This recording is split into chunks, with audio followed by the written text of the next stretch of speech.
Hey, what is going on, guys? It is Word Speak Life here from Pixelcrest, and today we are going to do a basic Xpresso tutorial. Now, if you don't know what Xpresso is, it's the mechanics that you can make within the game to, let's say, have a rig have different features, like changing its skin and stuff like that. But we're going to show you the basics of it using the driver method. Now, if you don't know what the driver method is, you'll understand in a moment, so just watch. Alright, so the driver method. What you can do with this is, I think, just about endless until you've hit about 20 billion and you've done every single tick that there is in Cinema 4D. Then there's an end. But it's pretty endless in what you can do with it if you get creative. So we're going to start off with user data. We're going to do user data as our first part. What you need is some user data, so shove some user data into your cube. We're going to use 2 cubes to understand a couple different concepts, and then you'll pretty much get the idea for anything else you want to do. So we're going to name this scale, because we're going to start off by scaling something, and we misspelled scale, and oh my gosh, we misspelled it again. Okay, float slider, and once you've done that, we're going to keep it on percentage and hit OK. Now that we have our user data, we need to click on the word scale, right click on it, expressions, and set driver. Now that our user data scale is set driver, we're going to move over to our coordinates tab, and we are going to scale the object.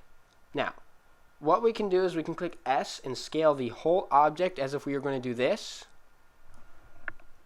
but you can also scale each individual axis by clicking on the corresponding letter.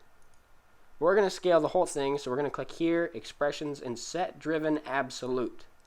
Now we have it at 0 because our user data is at 0. Once we put it up a single percent, it will move between different I guess sizes. Like each percent will bring it up times 1. But there's a way to do it differently, to where if you go to your user data again, click manage user data, click on your scale, we can change it to, let's say, real. This means it has 0 to 1,000 different methods of scaling. This will still be every time we go up 1, it'll still multiply it by 2. So we're going to want to take the step and put it 0.1. This way, we can move our scale on these point axes. But since we did that, we just destroyed our user data. So we're going to have to, or we destroyed our Xpresso, we're going to have to reset it, set driven, go to your cube's coordinate, click on that, and set driven again. And now our user data is working. So we can move it between the smaller increments, and if you want to make it even smaller increments, you'll just go back into your user data and click on the step and make it like 0.05 or something like that to make it half of what it's doing right now. So each step up is 0.1% of, or 0.10%, 10%, not 0.10%, 10% of the whole object moving or scaling. Now we're going to move on to positions. So we're going to manage our user data. We're going to keep it on this, but we're going to, I added one. We're going to name it, and you don't really need to rename stuff. I just like to. I don't know. I just do. Position. Yes. And then we're going to take position, set driven, go to coordinates, and you can do the same thing. You can make it to where it does all of the positions, and it'll go like diagonal this way. Or you can say up and down by clicking the y-axis, and we'll set driven absolute.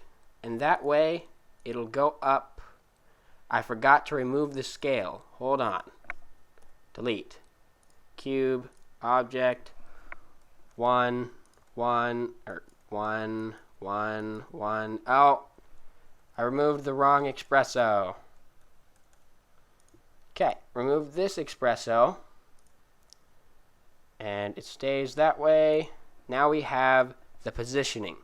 It'll move up and down as we tell it to. The way to get it down is to put it into negatives. I don't think I can set it to a negative. If you want it to go down, you'll probably have to do it again or set it to the original position being in the middle and then you can go up and down that way. And what you do to do that is you go into your manage user data position, and you'd put the original step. I think I've already messed that up. I can't make the original step. Default value.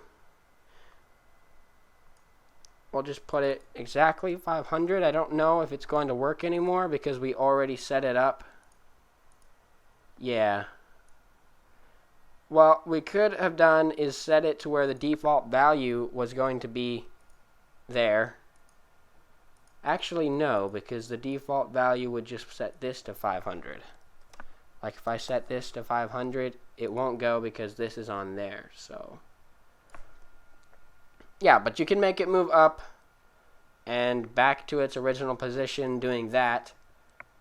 I don't know everything about the set driver method. I'm rather new to it as well. I kind of just stumbled across it. But you can do a lot of different things with it.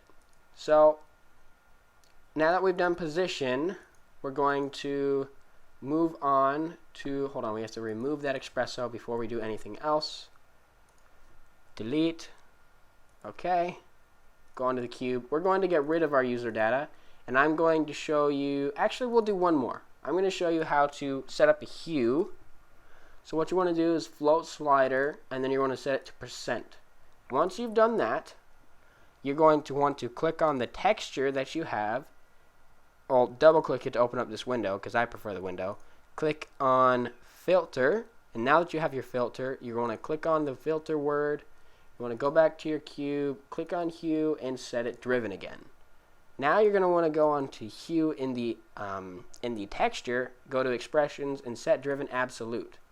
What that's going to do is allow you to hue the texture different colors as you move the slider. It's pretty useful if you're looking for a good color for something, or you're just making a rig and you want it to have that feature. It's pretty cool. And now for the last thing I'm going to show you with the set driver method, although you can do plenty more, is going to be the, hold on, it's going to be how to make one object affect another object. Which means if I am going to, let me just get rid of the user data. If I want my cube to go up, but I want this one to go up as I bring this one up, you can use this type of user data. Well, it's the same method, but you can use this method to make them come back together. I thought I got rid of the user data. Delete. Okay. Alright. So, we're going to start off by moving it up and down. You want to click the y-axis and click set driver. Then you go to the next one and you click the y-axis as well and set driven absolute. Then you take the cube, and when you move it up, the other one will move with you. You can move it to the side, you can move it to the other side, you can move it back, and you move forward. It won't do anything, but once you move it up, it will go up and it will go down. This is useful for making something move up and down. So if you're trying to make something move up and down, you might want to use an object instead of a slider. I don't know. For me, I don't know how to use the driven method to make something go up and down yet, but eventually I will. I'm sure you guys can figure it out with other tutorials. But yeah, this is a convenient way to make different stuff.